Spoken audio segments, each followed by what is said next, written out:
quero dar a você as boas-vindas nesse instante. Eu não sei se você já pensou alguma vez no seu coração, na sua vida, sobre o significado ou os significados que existem relacionados à expressão ou às palavras, não é? Sabedoria e inteligência. Tem um texto da palavra de Deus que está em Mateus, capítulo 11, versículo 19, que diz assim: mas a sabedoria é comprovada pelas obras que a acompanham. O texto está dizendo, em outras palavras, o seguinte: o que você faz demonstra se você tem ou não sabedoria. O que vem à sua mente quando você pensa na palavra inteligência? O que vem quando você pensa na palavra sabedoria? Quando vem, por exemplo, a mim, a palavra inteligência, a gente começou a pensar um pouco sobre o que existe hoje. A gente vive num tempo onde há uma diversidade muito grande, não apenas no conceito de inteligência, mas nos tipos de inteligência. Por exemplo, você talvez já ouviu falar na expressão inteligência artificial. Você já ouviu falar também na chamada inteligência emocional. A artificial é a capacidade que os computadores e os robôs têm de se comunicar com os seres humanos, expressarem como se fosse, entre aspas, uma vontade própria. A inteligência emocional é a capacidade que o ser humano tem para poder, com equilíbrio, dar as respostas necessárias diante dos dilemas que ele vive. Existe também uma coisa chamada inteligência espiritual, que tem sido e está muito em voga na atual conjuntura, onde as pessoas estão dando espaço para pensarem e saberem como agir no campo também da espiritualidade. Comecei a pesquisar um pouco mais sobre essa questão de inteligência e vi que existe uma multiplicidade relacionada a isso. Por exemplo, existe inteligência chamada lógico-matemática, existe a inteligência linguística, existe a inteligência visual espacial, existe a inteligência corporal, existe a inteligência musical, existe a inteligência interpessoal, existe até uma inteligência chamada intrapessoal. Inteligências das mais diversas, que você pode, inclusive, escolher alguma delas para alguma área da tua vida. E sabedoria? Se inteligência tem a ver com um saber cognitivo, sabedoria, o que vem à sua mente quando você pensa sobre isso? Pelo menos a maioria das pessoas que eu já fiz essa pergunta pensam sabedoria como aquele homem sábio, barbudo, um senhor, com uma roupa estranha e diferente, e essa pessoa ali debaixo de uma árvore que é buscada e procurada para dar algumas respostas que, de certa forma, são inatingíveis para algumas pessoas. Eu queria que você entendesse, e eu não sei qual é o seu contato com pessoas inteligentes ou pessoas sábias, qual é o seu contexto de conhecimento ou de percepção sobre isso, mas eu queria que você percebesse algumas coisas que a Bíblia nos fala sobre inteligência e sobre sabedoria. Primeira coisa que eu queria que você guardasse na sua vida, no seu coração, é que todos nós podemos alcançar sabedoria. Todos nós. Todos vocês e eu, nós podemos alcançar sabedoria. O que o texto está falando? Eu quero te explicar um pouco desse contexto. Jesus está falando aqui sobre a sua identidade. Ele está falando também sobre a identidade de João Batista. As pessoas naquela época, elas tinham uma ideia distorcida de quem era João Batista e de quem era Jesus. E Jesus aproveita aquela distorção daquelas pessoas no conceito de quem eles eram. E ele começa a confrontar a incoerência que há na vida humana. Para você ter uma ideia, a Bíblia vai falar para a gente, nesse capítulo de número 11, que João, por exemplo, comia gafanhoto, mel silvestre, morava no deserto e as pessoas acusavam ele de endemoniado. Jesus comia de tudo. Era sociável, era um amigo, estava em festas, mas era acusado, por exemplo, de glutão e beberrão. Se você não faz o que as pessoas pedem que você faça, você é criticado. Se você faz o que as pessoas pedem para que você faça, você também é criticado. Você já passou por alguma experiência como essa? Eu quero dizer que você não vai conseguir agradar todas as pessoas. A gente não consegue, mesmo que a gente tenta.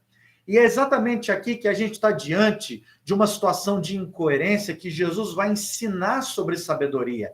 É exatamente nesse contexto que ele vai conceituar e ele vai dar a nós as atribuições que precisamos para saber se nós somos e temos sido sábios na nossa vida. Ele mostra que essa sabedoria, ela é manifestada através das obras, através das expressões e das atitudes. Entenda que você demonstra que você é uma pessoa sábia diante daquilo que você faz.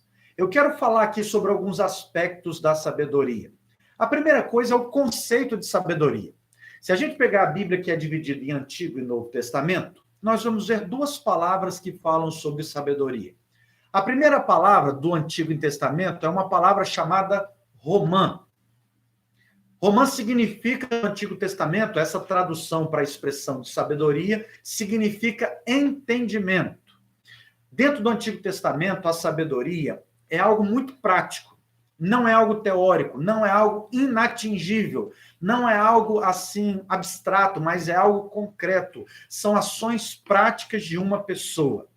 Existe a expressão de um teólogo que ele chega a dizer que a sabedoria é a arte de ser bem-sucedido em suas decisões e ações práticas em todo o tempo. E eu concordo com ele, pelo menos coaduna com a ideia que eu tenho sobre sabedoria. Sabedoria não pode ser uma expressão como que de um livro ou uma expressão de poesia que eu olho para aquilo e vejo que bonito, que legal, que bacana. Mas sabedoria precisa ser visto e praticado. Olhando sobre a sabedoria e a inteligência, ou inteligência versus sabedoria, nós podemos ver que uma pessoa ela pode ser inteligente, mas não ser sábia. Ela pode ter diplomas, ela pode ter um alto QI, mas ela não ter sabedoria.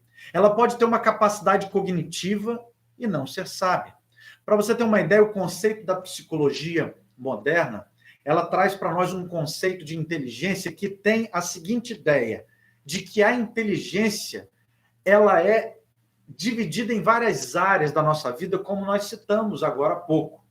Mas eu queria que você entendesse que a sabedoria é muito mais que inteligência.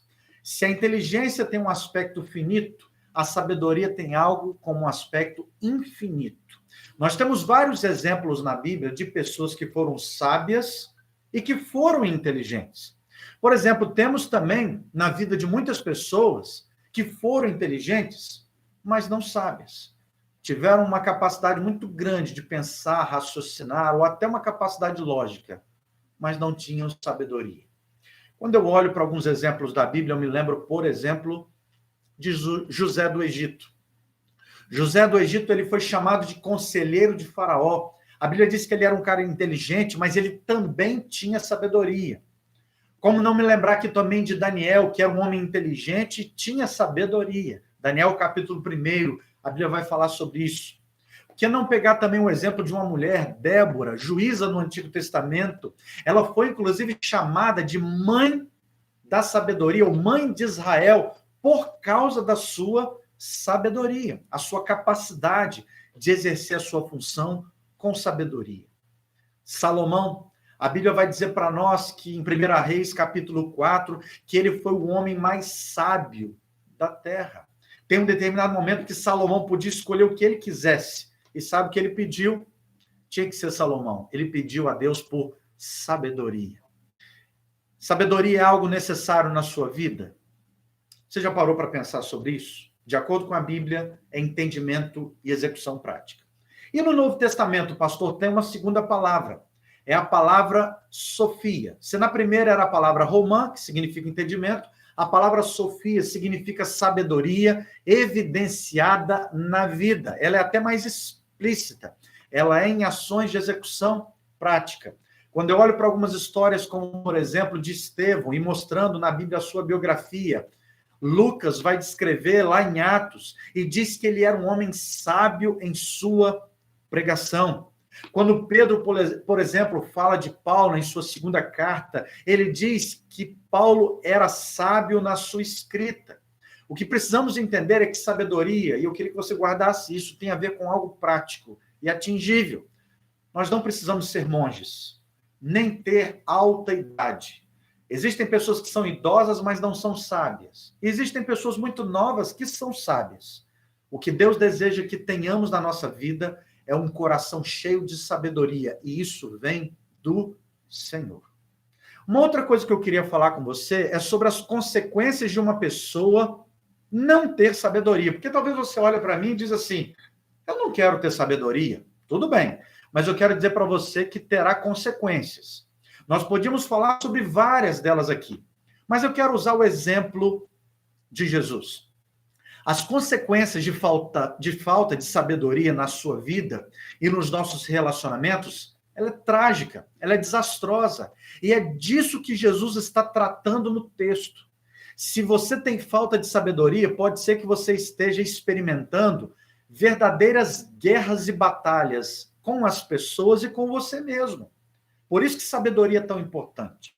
Jesus está falando de como as pessoas estavam distorcendo sobre ele e sobre João Batista.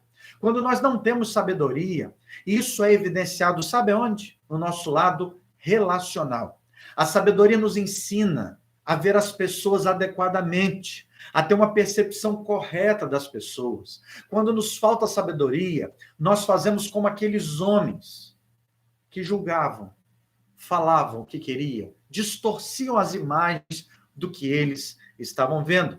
A imagem de uma pessoa pode ser distorcida pela falta de sabedoria.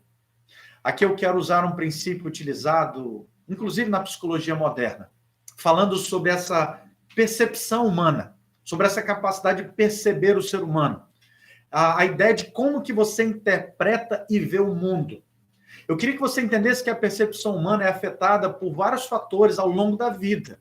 Quando você conhece alguém, por exemplo, você tem uma primeira impressão, a primeira percepção sobre aquela pessoa, mesmo que você esteja conhecendo ela naquele momento.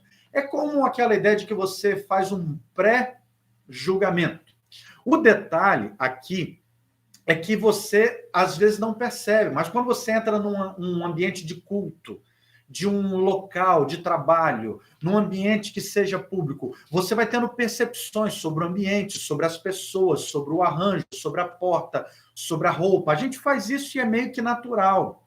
O detalhe é que a percepção que eu e você temos, ela pode ser errada, ela pode ser equivocada. Eu posso ler até além do que eu estou lendo, eu posso interpretar além do que eu estou interpretando, ou seja, eu posso ver algo de maneira errada. Pode ser que você já errou muito na sua vida em relação a você ou a alguém, porque você teve uma leitura errada do contexto que você estava inserido. Sabe o que faltou para você? Não foram os diplomas que as universidades poderiam te dar, mas o que faltou para você foi sabedoria.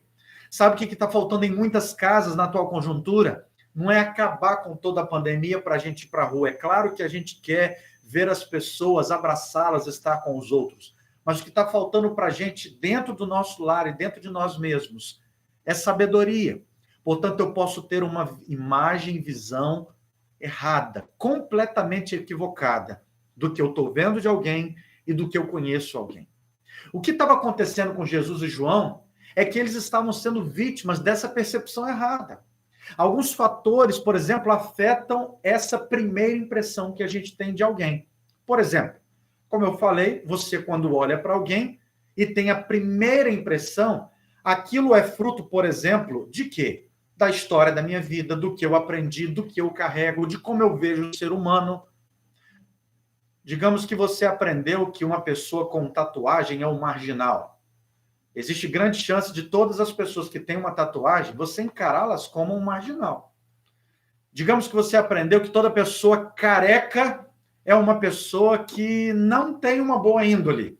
Você vai olhar para todas as pessoas carecas pensando dessa forma. Portanto, tem a ver com a sua cultura e com a sua história. Tem a ver com a sua impressão equivocada do que você também aprendeu. Tem a questão também dos estereótipos, que a gente julga muitas vezes, nós somos ótimos em julgar. Julgamos muitas vezes as pessoas pelo fator externo. Se ela é alta, se ela é baixa, se ela é branca, negra, tem dinheiro, não tem dinheiro, não sei. Quais são os estereótipos? Eu quero dizer para você que Jesus ele não olha para isso, ele olha para dentro. É para o coração. E a gente tem grande chance de errar quando a gente tem falta de sabedoria. Por isso que é um grande problema não ter sabedoria. Quando nós vemos a pessoa errada, de forma errada, nós temos a tendência de sermos e nos tornarmos juízes, coisa que nós não somos. Quando nós não temos sabedoria, nós nos tornamos pessoas com esse olhar de julgamento. E aniquilamos o olhar de misericórdia e de amor que Jesus ensina. Passamos a grifar os erros dos outros. Por exemplo, por que não me lembrar de João capítulo 8, do primeiro verso ao verso 11, quando vai falar sobre a mulher adúltera, em que aquela mulher é acusada pelo seu erro, e ela tinha errado sim, mas Jesus, com amor, ternura e graça, extirpa aqueles homens, fazendo-os ver os erros deles, e dessa forma, libertando aquela mulher. Uma pessoa que não tem sabedoria é uma pessoa que é problemática nos relacionamentos. A falta de sabedoria nos leva a cobrar o outro, e cobrar, inclusive, o que nós não damos ao outro. Nós esperamos das pessoas, mas não damos o que nós queremos. Eu queria convidar você para fazer a sua parte. Ter sabedoria. Somente gente sábia pode dar aquilo que o outro precisa. Uma outra coisa que eu quero compartilhar com você sobre a sabedoria é a evidência dela, é a prática, é o exalar dela na sua vida. Jesus quer que todos nós tenhamos sabedoria evidenciada em nossas práticas. O texto que eu li para você, no verso 19, diz assim: mas a sabedoria é comprovada pelas obras que a acompanham. Ou seja, obra é resultado de uma ação. Acompanham, é algo permanente, duradouro, que perdura, que continuamente acontece na sua vida. Não é um lampejo de uma boa ação, mas o perfil de alguém. O livro de sabedoria no Antigo Testamento é o livro de Provérbios e de Eclesiastes. E no Antigo Testamento é o livro de Tiago, um dos livros mais práticos do Novo Testamento, que eu queria convidar você, se você pode, abra esse texto. Tiago 3, a partir do verso 13, diz assim para nós: quem é sábio e tem entendimento entre vocês? Que o demonstre por seu bom entendimento, mediante boas obras praticadas com humildade, que provém da sabedoria. Contudo, se vocês abrigam no coração inveja, amargura, ambição egoísta, não se gloriem nisso, nem neguem a verdade. Esse tipo de sabedoria não vem dos céus, mas ela é terrena. Não é espiritual, mas ela é demoníaca. Pois onde há inveja e ambição egoísta, aí há confusão de toda espécie de males.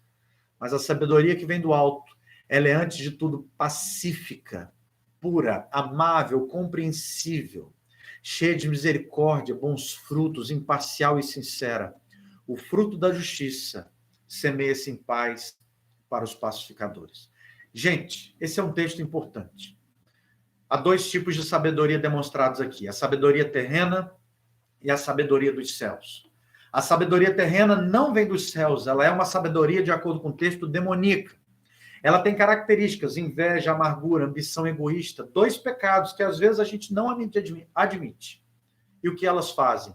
Promovem todo tipo de destruição. E de acordo com o texto, tem sabedoria do céu. É dessa sabedoria que Jesus está falando. Ela se evidencia na obra, na prática. Ela acompanha você na vida.